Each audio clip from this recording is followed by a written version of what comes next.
समस्त जगतां मधुकैटभारे आकरचित्प्रदायिन् विश्वस्य लोचन भुवं परिरक्षणार्थम् आर्चावतार जनताखिलतापहारिन् प्रत्यक्ष दैवत विभो तव सुप्रभातम्।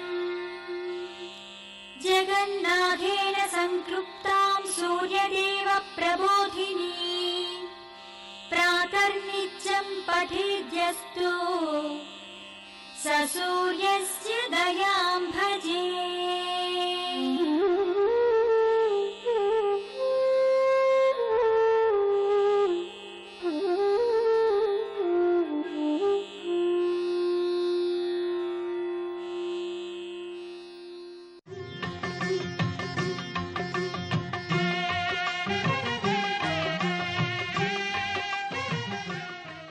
శ్రీ మహాగణాధిపతయే నమః. శ్రీమాత్రే నమః. ఓం నమః శివాయ. కార్తీక దామోదరాయ నమః. కార్తీక మాసంలో వచ్చే శుద్ధ చవితి తిథిని నాగుల చవితి పర్వదినంగా జరుపుకోవటం, సర్పారాధన చేయటం అనాదిగా వస్తున్న సంప్రదాయం. కార్తీక మాసంలో వచ్చే చవితి తిథి రోజు సూర్యోదయానికి పూర్వమే ఆకాశంలో తూర్పు దిక్కున ఆదిశేషుడి నక్షత్ర రూపం కనిపిస్తుంది. అందుకే మీరు తెల్లవారుజామున కార్తీక శుద్ధ చవితి నాడు ఆకాశంలోకి చూస్తే ఆదిశేషుల్లాగా ఒక సర్పంలాగా నక్షత్ర రూపం కనిపిస్తుంది. అందుకే దీన్ని నాగుల చవితి అనే పేరుతో పిలుస్తారు. ఈ నాగుల చవితి నాడు కొన్ని ప్రత్యేకమైన విధి విధానాలను పాటించినట్లయితే మీకు ఎటువంటి సర్పదోషాలున్నా ఆ సర్పదోష తీవ్రతను తగ్గింపజేసుకోవచ్చు. జ్యోతిష శాస్త్రరీత్యా జాతక చక్రంలో సర్పదోషం, కాలసర్పదోషం, నాగదోషం ఎటువంటి దోషాలున్నా ఆ దోషాల తీవ్రతను తగ్గింపజేసుకోవటానికి, రాహుకేతువుల దోషాలను తొలగింపజేసుకోవటానికి కూడా నాగుల చవితి నాడు ఆచరించే సర్పారాధన విశేషంగా సహకరిస్తుంది. నాగుల చవితి పర్వదినం నాడు ప్రత్యేకంగా గృహంలో మహిళామణులు పుట్ట దగ్గరకు వెళ్ళి పుట్ట దగ్గర చక్కగా శుభ్రం చేసి పుట్ట దగ్గర ముగ్గులు వేసి పుట్ట దగ్గర పసుపు కుంకుమలు చల్లి పుట్టలో పాలు పోసి చలిమిడి, వడపప్పు, అలాగే నువ్వులతో చేసినటువంటి ఉండలు నైవేద్యంగా సమర్పించాలి. ఇలా చేస్తే సర్పదేవతల అనుగ్రహానికి చాలా సులభంగా పాత్రలు కావచ్చు. అలాగే నాగుల చవితి నాడు ప్రతి ఒక్కరూ జపించుకోవాల్సినటువంటి ధ్యాన శ్లోకం ఒకటి ఉంది. ఆ ధ్యాన శ్లోకం చదువుకుంటే సంవత్సరం మొత్తం విశేషమైన శుభ ఫలితాలు కలుగుతాయి. కలిదోషాలన్నీ తొలగింపజేసుకోవచ్చు. కలిదోష తీవ్రత తగ్గుతుంది. ఆ శ్లోకం ఏంటంటే కర్కోటకస్య నాగస్య దమయంత్యా నలస్య చ ఋతుపర్ణస్య రాజశ్యేహే కీర్తనం కలినాశనం. ఇది శ్లోకం. ఎవరైతే నాగుల చవితి పర్వదిన నాడు దేవాలయంలో పుట్ట చుట్టూ ప్రదక్షిణలు చేస్తూ లేదా గృహంలో సర్పారాధన చేస్తూ అంటే సుబ్రహ్మణ్యేశ్వర స్వామి వారిని ఆరాధన చేస్తూ ఆ సమయంలో కర్కోటకస్య నాగస్య దమయంత్యా నలస్య చ ఋతుపర్ణస్య రాజశ్యేహే కీర్తనం కలినాశనం అంటూ ఈ శ్లోకం చదువుకుంటారో వాళ్ళకి కలియుగంలో కలిబాధల తీవ్రత తగ్గుతుంది. కలిదోషాలన్నీ తొలగింపజేసుకోవచ్చు. అలాగే నాగుల చవితి పర్వదినం నాడు మీరు ఎటువంటి పనిముట్లను కూడా ఉపయోగించరాదు. ఇళ్లలో కూరగాయలు కోయటానికి చాకు కానీ కత్తిపేట కానీ ఉపయోగించకూడదు. అలాగే వండిన ఆహార పదార్థాలు నాగుల చవితి రోజు స్వీకరించరాదు అని కూడా సంప్రదాయం మనకు తెలియజేస్తుంది. అలాగే మహిళామణులు పుట్ట దగ్గరకు వెళ్ళి పుట్టలో పూజ చేసేటప్పుడు అంటే పుట్టలో పాలు పోసి పసుపు కుంకుమలు చల్లి పుట్ట చుట్టూ ప్రదక్షిణలు చేస్తూ పుట్టకి పూజ చేసే సమయంలో పుట్ట కళ్ళు అనే పేరుతో చిన్న చిన్న వెండి రేకులు పుట్టలో సమర్పించాలి. అలా చేస్తే చక్కటి శుభ ఫలితాలు కలుగుతాయి. అలాగే పుట్టలో ఆవు పాలు వేసి ఆ తర్వాత నూకలను ఉంటాయి, ఆ నూకలు కూడా పుట్టలో కొద్దిగా వేయాలి. అలా చేస్తే సంతానానికి ఆయురారోగ్య అష్టైశ్వర్యాలు కలుగుతాయి. పుట్టలో పాలు పోసి నూకలు కూడా పుట్టలో వేసినట్లయితే సంతానం దీర్ఘాయుర్దాయంతో విరాజిల్లటానికి ఆస్కారం ఎంతగానో ఉంది. అలాగే పుట్టమన్ను కూడా చెవులకు ధరించాలి. అలా చేస్తే చక్కటి శుభ ఫలితాలు కలుగుతాయి. నాగుల చవితి నాడు పుట్టల దగ్గర పూజ చేయటంతో పాటుగా గృహంలో సుబ్రహ్మణ్యేశ్వర స్వామి వారికి ఎర్రటి పుష్పాలతో పూజ చేయటం, కుంకుమ కలిపిన అక్షంతలతో పూజ చేయటం, ఓం సాం శరవణ భవ అనే మంత్రాన్ని స్మరించుకోవటం ద్వారా సుబ్రహ్మణ్యుడి అనుగ్రహము, సకల సర్పదేవతల అనుగ్రహము కలుగుతుంది. వీలైతే ఈరోజు సుబ్రహ్మణ్యేశ్వర స్వామి వారి ఆలయానికి వెళ్ళి ఆలయంలో ప్రదక్షిణలు చేయటం చాలా మంచిది. అలాగే మీరు పుట్టలకు పూజ చేసేటప్పుడు సకల సర్పదేవతల అనుగ్రహాన్ని సులభంగా పొందాలంటే పాహి పాహి సర్పరూప నాగదేవ దయామయ సత్సంతాన సంపత్తిం దేహిమే శంకర ప్రియ అనంతాది మహానాగరూప వరదాయచ తుభ్యం నమామి భుజగేంద్ర సౌభాగ్యం దేహిమే సదా అనే ప్రామాణిక శ్లోకాన్ని ఒకసారి చదువుకుంటే ఇంకా మంచిది. దీనిలో ఉన్న అర్థం ఏంటంటే పాహి పాహి సర్పరూప నాగదేవ దయామయ. సర్పరూపంలో ఉన్నటువంటి నాగదేవతలారా మీ దయను కలిగింపజేయండి. సత్సంతాన సంపత్తిం దేహిమే శంకర ప్రియ, మాకు చక్కటి సత్సంతానాన్ని కలిగింపజేయండి. ఈశ్వరుడికి ప్రీతిపాత్రమైన నాగదేవతలారా నీకు నమస్కారం. అనంతాది మహానాగరూప వరదాయచ అంటే అనంత, వాసుకి, ఆదిశేష, పద్మనాభ, కంబళ, శంఖపాల, ధార్తరాష్ట్ర, తక్షక, కాళియ అనే 9 నవనాగ దేవతల అనుగ్రహము మాకు కలగాలి. వాళ్ళందరికీ నమస్కారం చేసుకుంటున్నాం. తుభ్యం నమామి భుజగేంద్ర సౌభాగ్యం దేహిమే సదా, మాకు చక్కటి సౌభాగ్యాన్ని కలిగింపజేయమని సర్పదేవతలను ప్రార్థించాలి. ఈ నాగుల చవితి నాడు చేసే పూజలో వైజ్ఞానిక రహస్యం కూడా దాగి ఉంది. పాములు పుట్ట దగ్గరకి వెళ్ళినప్పుడు మనం పూజ చేస్తే పుట్టలో ఉన్నటువంటి పాములు అప్పుడప్పుడు పుట్ట బయటికి వచ్చి సంచరించేటప్పుడు వాటి రజస్సు తేజస్సు పుట్ట మీద పడుతుంది. మనం ఎప్పుడైతే ఆవు పాలు పోస్తామో ఆ సమయంలో ఆ ఆవు పాలు పాములు విడిచిపెట్టినటువంటి రజస్సు తేజస్సుతో సంయోగం చెంది ఒక రకమైనటువంటి వాయువును విడుదల చేస్తాయి. ఆ వాయువు శరీరంలో ఉన్నటువంటి సంతానపరమైన దోషాలను తొలగింపజేస్తుంది. అదే నాగుల చవితి పర్వదినంలో పుట్టలో పాలు పోయటం వెనుక ఉన్నటువంటి వైజ్ఞానిక రహస్యం. అలాగే దీనిలో అద్భుతమైన ఆధ్యాత్మిక రహస్యం కూడా ఉంది. మానవ శరీరంలో వెన్నుపూసను వెన్నుపాము అంటారు. మన శరీరంలో కుండలిని శక్తి సర్పాకారంలో ఉంటుంది. సర్పాకారంలో ఉన్నటువంటి కుండలిని శక్తిని జాగృతం చేసి పరమాత్మను దర్శనం చేసుకోమని చెప్పటమే నాగుల చవితిలో ఉన్నటువంటి ఆధ్యాత్మిక రహస్యం. అంటే వైజ్ఞానిక పరంగా, ఆధ్యాత్మిక పరంగా, ఆరోగ్యపరంగా సర్పదేవతల అనుగ్రహానికి మనమందరం పాత్రలం కావాలంటే పుట్టల దగ్గర సర్పారాధన చేయాలి. సకల సర్పదేవతల అనుగ్రహానికి మనమందరం సులభంగా పాత్రలం కావచ్చు. సర్వే జనాః సుఖినో భవంతు. స్వస్తి.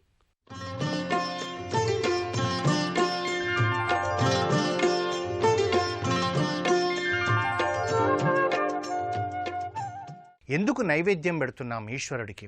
ఆ నైవేద్యం పెడితే మనం తినే అన్నమే కదా. మనం ఏం చేస్తున్నాం?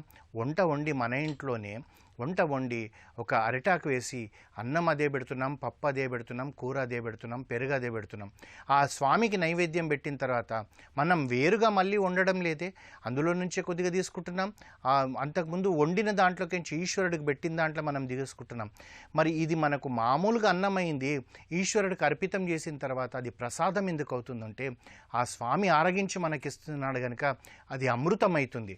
అందుగురించే ప్రతి క్షణం అంటే ఒక మగవాళ్ళు ఆఫీస్కి వెళ్తూ ఆ బస్సులో ప్రయాణం చేస్తూ స్మరణే కాదు, ఈ స్త్రీలు కూడా వంట వండేటప్పుడు మీరు ప్రయత్నం చేయండి. మీరు వంట వండేటప్పుడు మీరు ఆ గరిటెతో తిప్పేటప్పుడు ఓం నమో భగవతే వాసుదేవాయ అంటూ తిప్పండి.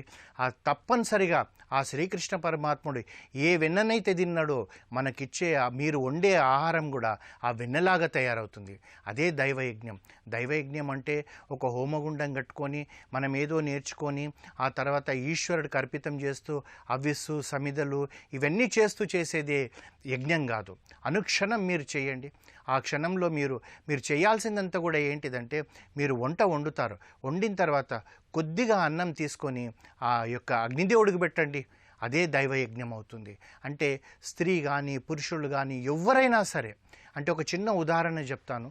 మనం ఏమనుకుంటామంటే ఏ సమయంలో చేయొచ్చండి, ఏ సమయంలో చేయలేమంటే నీ భావనలో ఉందనుకోండి, నా ఆత్మలో రామచంద్రమూర్తి ఉన్నాడు అంటూ మీరు స్నానం చేసేటప్పుడు తలపైన 3 సార్లు శ్రీరామ శ్రీరామ శ్రీరామ అంటూ మీ తలపైన నీళ్లు పోసుకున్నా కానీ ఆ రామచంద్రమూర్తికి అభిషేకం చేసినట్టు అవుతుంది. ఇది దైవయజ్ఞం అంటే. కానీ మరి మన దైవయజ్ఞంలో మనం ఏం చేస్తున్నాము, ఏం చేయడం లేదంటే కూడా మనకు తెలిసేదంతా కూడా ఏంటంటే ఈశ్వరుడు ఎన్ని రకాలుగా మనల్ని రక్షిస్తున్నాడు. ఒక్క క్షణం ఆలోచించండి. సాయంకాలం మనము ఏ ఆఫీస్ నుంచో వ్యాపార సంస్థ నుంచో ఇంటికి వస్తుంటే ఏ దుమ్మో ధూళి కంట్లో పడితే ఆ కన్ను నుంచి ధూళి మనకు బయటికి ఎలా వస్తుందండి? ఒక్క నిమిషం ఆలోచించండి. మనం ఎంతో రబ్ చేస్తాము, క్లీన్ చేయడానికి ప్రయత్నం చేస్తాము, శుభ్రం చేయడానికి నీళ్లు కడుగుతాము, అవన్నీ చేస్తాము. కానీ ఎక్కడో అక్కడ అది ఆగిపోతే మనకు ఎంత ఇరిటేటింగ్గా ఉంటుంది. ఆ తర్వాత మీరు చూడండి, కళ్ళు మూసుకొని మనం పడుకున్న తర్వాత తిరిగి తెల్లారి లేసేటప్పటికి అది పసిగా బయటికి వచ్చేస్తుంది. అంటే మరి దాన్ని ఎవరు బయటికి తీశారు? ఈశ్వరుడే కదా. మన శరీరంలో అలాంటివన్నీ పెట్టి మనకి ఏ ఇబ్బంది రాకుండా చూస్తున్నాడా లేదా? మరి నాలుకకు రుచి ఎలా తెలుస్తుంది? ఒకవేళ నాలుకకు రుచి అనే తెలియదు అనుకోండి, ఎంత కమ్మటి భోజనం అయినా కానీ పక్కన గడ్డి కమ్మటి భోజనం రెండు కూడా మనకు ఒకటే ఉంటుంది కదా. మరి అది మనకి ఇచ్చింది దానికి అంత రుచికరమైన భోజనం మనం చేయగలుగుతున్నామంటే మరి దానికి కారణం ఎవరు? ఒక్క నిమిషం ఆలోచించండి. అంతేకాకుండా ఈ శరీరంలో మన యొక్క అవయవాలన్నీ కూడా ఒక సిస్టమేటిక్ మిషన్ మాదిరిగా తను ఏ విధంగా యాంత్రికంగా ఈశ్వరుడు చేసి ఉంటాడు. కమ్మటి పంచభక్ష పరమాన్నాలతోటి ఈరోజు మనం భోంచేస్తే మళ్ళీ తిరిగి మనం రేపు భోంచేయడానికి రేపు ఉదయం కల్లా మలమూత్రములతో సహా మనకు బయట పోవడానికి ఆ ఈశ్వరుడు ఆ యొక్క ఆ ప్రక్రియ ఎలా పెట్టాడో ఒక్కసారి ఆలోచించండి. మరి అవి దానికి ఎవరిని మనం కృతజ్ఞత చెప్పుకోవాలి? మరి ఏ విధంగా చెప్పుకోవాలంటే ఏమీ అవసరం లేదు. ఒక అష్టోత్తర నామం మనం ప్రతిరోజు మనం ఆ దైవయజ్ఞంలో చెప్పుకున్నామనుకోండి, అది సరిపోతుంది ఈశ్వరుడికి. మరి 108 ఎందుకు చెప్పాలండి అన్నది కూడా మనకు ఒక అనుమానం వస్తుంది. ఎందుకంటే ప్రతి నక్షత్రానికి 4 పాదాలు ఉంటాయి. 27 నక్షత్రాలలోనే ఈ మనిషి పుడతాడు. మీరు ఏ నక్షత్రం అన్న తీసుకోండి, మృగశిర నక్షత్రం తీసుకోండి, 4 పాదాలే ఉంటాయి. చిత్తా నక్షత్రమే తీసుకోండి, 4 పాదాలే ఉంటాయి. ఒక నక్షత్రంలో ఎక్కువ, ఒక నక్షత్రంలో తక్కువ అని ఉండదు. ఈ యొక్క 27 నక్షత్రాలు 4 పాదాలు మనం గుణిస్తే అది 108 అవుతుంది. ఆ 108 నక్షత్రాలలో మనం జన్మించాం గనక ఆ పరమేశ్వరుడు మనకు ఆ జన్మ ఇచ్చింది ఈ నక్షత్రాలలోనే గనక కృతజ్ఞపూర్వకంగా ఆ 108 అష్టోత్తర శతనామావళి అని చెప్పి మనం స్వామిని మనం కీర్తించగలిగితే అదే దైవయజ్ఞం అవుతుంది. అయితే మనం చేసిందంతా కూడా ఏంటిది? మనం చేయడం వల్ల ఏమొస్తుంది? ఒక యజ్ఞం చేస్తున్నాం. యజ్ఞం చేయడం వల్ల ఏమవుతుంది? ఆ యజ్ఞం యొక్క ధూపం అంతా కూడా పైకి వెళ్ళేటప్పటికీ అక్కడ మనకు మేఘాలు సృష్టించబడి వానబడుతుంది. వానబడడం వల్ల ఏమవుతుంది? మళ్ళీ పంట వస్తుంది. పంట పండడం వల్ల ఏమొస్తుంది? మన ఆహార పానీయాలకన్నిటికీ కూడా మనకు సమకూర్చబడుతుంది.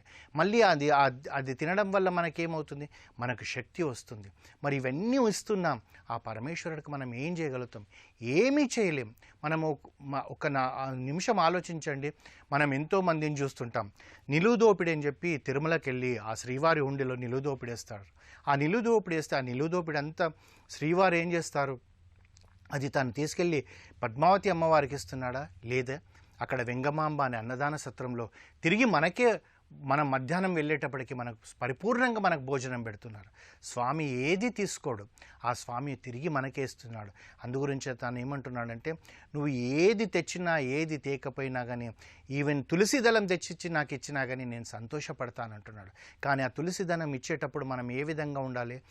ఏ స్వామి, నువ్వు ఇచ్చిన ఈ జన్మ వల్ల నేను ఇవన్నీ అనుభవిస్తున్నాను తండ్రి, నీకు నేను ఏమి ఇవ్వలేకపోతున్నా నాయన, నీకు ఈ తులసి దళం నీ పాదాల దగ్గర పెట్టి దండం పెడుతున్నానని చెప్పి ఒక రకమైన కృతజ్ఞపూర్వకంగా మన రోమాలని నిక్కబొడుచుకొని మన కళ్ళల్లోకించి కన్నీరు గారుతూ ఆ పాదాలను మనం పట్టుకున్నామనుకోండి, అదే దైవయజ్ఞం. దాని కొరకు అంటే ఎంతోమందికి ఎన్నో రకాల సంశయాలు వస్తుంటాయి. మరి ప్రతిరోజు మనం తిరుమలకు పోలేమండి అంటాం. మన ఇల్లే తిరుమల అనుకోవాలి, ఈ దేహమే తిరుమల కొండ అనుకోవాలి. ఇక్కడే ఉన్నాడు నా స్వామి అన్న భావన ఉంటే మనకి ఏ కష్టం ఉండదు. కష్టం ఎందుకంటే, మళ్ళీ కష్టం అంటే లౌకికమైన కష్టం అని నేను అనను. ఎందుకంటే ఇవన్నీ చేస్తేనే మళ్ళీ మనకు జన్మ అంటూ ఉండదు, ఆ మోక్షానికి దారి వెళ్తుంది. అంతేగాని ఈ ఈశ్వరార్పితం లేకుండా మనం ఎన్ని పుణ్యాలు చేస్తే కూడా, ఎన్ని మంచి పనులు చేస్తే అవి పుణ్యం అనే స్టాక్ నిండుతుండొచ్చు, నువ్వు మళ్ళీ జన్మ వస్తుందేమో, కానీ మోక్షం రాదు. మోక్షం రావాలంటే మనం ఈశ్వరుడికి చేయాల్సిందంతా కూడా మనం అదే చేయాలి. ఏ విధంగా చేయాలంటే మనకు అన్ని రకాలుగా దైవయజ్ఞంలో మనకు చూపెడుతున్నారు. మనం దైవాన్ని ఏ విధంగా ఎన్ని రకాలుగా మనం పూజించవచ్చు. ఫలంతో పూజించవచ్చు, పుష్పంతో పూజించవచ్చు. మనం కీర్తన అంటే నాలుకతోటి మన దగ్గర ఏమి లేకున్నా పర్వాలే, ఆ స్వామిని 108 నామాలు మనం పలకగలిగితే చాలు, గోవిందనామాలు పలకగలిగితే చాలు. ఆ విధంగా మనం చేస్తూ పోవచ్చు. ఏమి లేదండి నాకు ఇవన్నీ కూడా చేయడం కష్టమండి అనుకుంటే, మనకి దేహం ఇచ్చాడు ఆ ఈశ్వరుడు. దేహం ఇస్తే దైవయజ్ఞంగా భావించి మీరు ఒక మందిరంలోకి వెళ్ళండి. అక్కడ చీపురు ఉంటే ఆ చీపురుతో ఆ మందిరాన్ని మీరు దాన్ని శుభ్రం చేయండి, అది దైవయజ్ఞమే. లేదు అది చేయలేమండి అంటే ఆ మందిరంలో మీరు ప్రసాదం పంచడానికి ప్రయత్నం చేయండి, అది దైవయజ్ఞమే. అందుగురించి ఏమంటున్నాడంటే, ఆ సేవ చేస్తే నాకు సేవ చేసినట్టుగానే అంటున్నాడు ఆ పరమేశ్వరుడు. ఆ విధంగా మనం ఆలోచిస్తుంటే ఎన్నో రకాలుగా మనం దైవయజ్ఞం చేయొచ్చు. దైవయజ్ఞం చేయడానికి కూడా మనం చూడాల్సింది, చేయాల్సిందంతా కూడా ఏంటంటే, నాకు ఈ శరీరం ఇచ్చావు స్వామి, ఈ శరీరం ఇవ్వడం వల్ల నేను ఇన్ని అనుభవిస్తున్నాను నీ వల్లనే అని ఆ ఒక్క భావన మనకుంటే, మనకు మన యొక్క ఈ దేహం యొక్క యాత్ర ఎంతవరకు పోతున్నా అంతవరకు మనకి ఏ యొక్క అంటే లౌకికమైన ఇబ్బందులు ఉండవు, తర్వాత ఆధ్యాత్మిక చింతన మనకు పెరుగుతుంది.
సద్గురు సూచించిన శివాంగ సాధన కేవలం పురుషులకేనా అని అనుకోనవసరం లేదు. జగదంబను తనలో భాగంగా చేసుకుని అర్ధనారీశ్వరుడైన ఆ ఆదిదేవుడు మహిళా శివాంగ సాధనను అనుగ్రహించాడు. స్త్రీల శివాంగ సాధన అనేది లింగభైరవి దేవి కృపను పొందడానికి స్త్రీలు చేసే 21 రోజుల సాధన.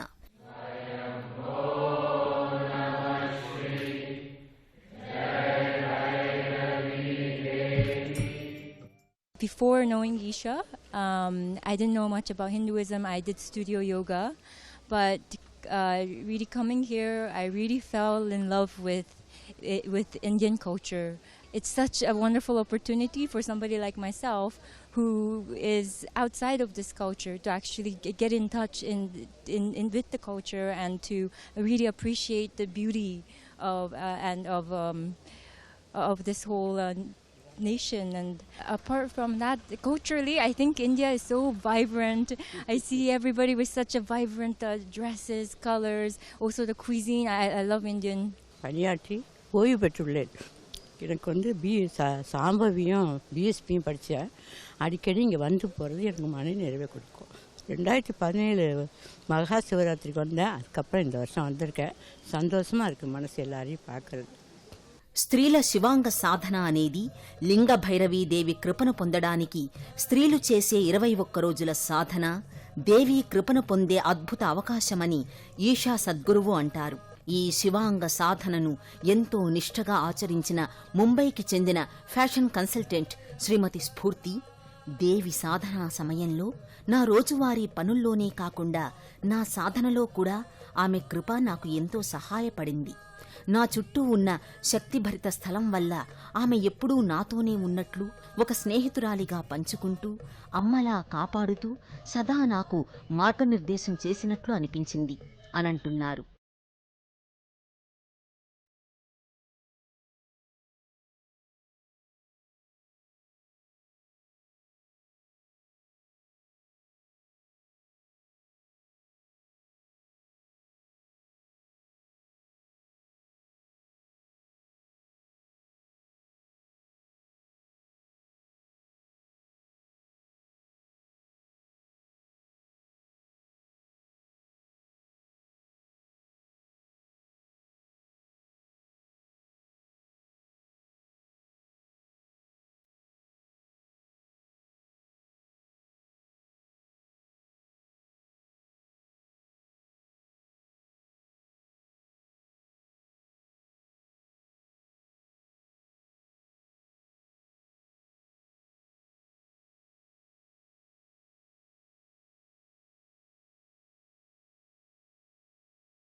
స్త్రీల శివాంగ సాధన 21 రోజులు సాగుతుంది. ఉత్తరాయణంలో సూర్యుడు ఉత్తర గోళార్ధానికి మారుతున్నప్పుడు ఆధ్యాత్మిక విషయాలను గ్రహించడానికి అనువైన సమయంలో సాధన ఆరంభమవుతుంది. ఈ సాధన కోయంబత్తూర్లోని లింగభైరవి గుడిలో పవిత్రమైన తైపూసం అంటే ధన్య పౌర్ణమి రోజున ముగుస్తుంది. దేవి ప్రాణప్రతిష్ఠ వార్షికోత్సవం కూడా ఇదే రోజున జరుగుతుంది. ప్రత్యేకమైన సాధనలు, క్రమశిక్షణ, అర్పణల ద్వారా సాధకులు దేవి కృపను పొందుతారు. మహిళా శివాంగ సాధనలో మరో ఆసక్తికర ప్రక్రియ యోగా. నిశ్చలమైన మనస్సుతో ధ్యాన నిమగ్నులవుతారు. ఈ శివాంగ దీక్షలో భాగంగా వెళ్లియంగిరి ఈశా ఆశ్రమంలోని రసలింగాలతో పునీతమైన జలాలతో నిండి ఉన్న చంద్రకుండ్లో పవిత్ర స్నానాలు ఆచరిస్తారు. నీటిలోనే ధ్యానమగ్నులై మహిళా శివాంగ సాధకులు ఆ ఆది దంపతులను ఆవాహన చేసుకుంటారు. పార్వతీ వల్లభుడైన శివుడు, పార్వతీ అంశావతారిణి అయిన లింగభైరవి అనుగ్రహ స్వరూపులు. యోగ సంస్కృతి జీవిత ద్వంద్వాలైన స్త్రీ పురుష, సృష్టికర్త, ప్రకృతి పురుషులు, శివశక్తిని గుర్తిస్తుంది. ఆదియోగి లింగభైరవులకు నమస్కరిస్తూనే సృష్టిలోని 2 పార్శ్వాలను ఆరాధించడమే మహిళా శివాంగ సాధకుల పవిత్ర లక్ష్యం. అన్ని రకాల అర్చనలతో పాటు సంగీత వాద్య సమ్మేళనంగా నృత్య గానార్చనలంటే శివపార్వతులు మరింత ప్రీతిపాత్రులవుతారు. శివాంగ సాధన యాత్ర గురించి మరిన్ని వివరాలు రేపు తెలుసుకుందాం. ఓం నమః శివాయ.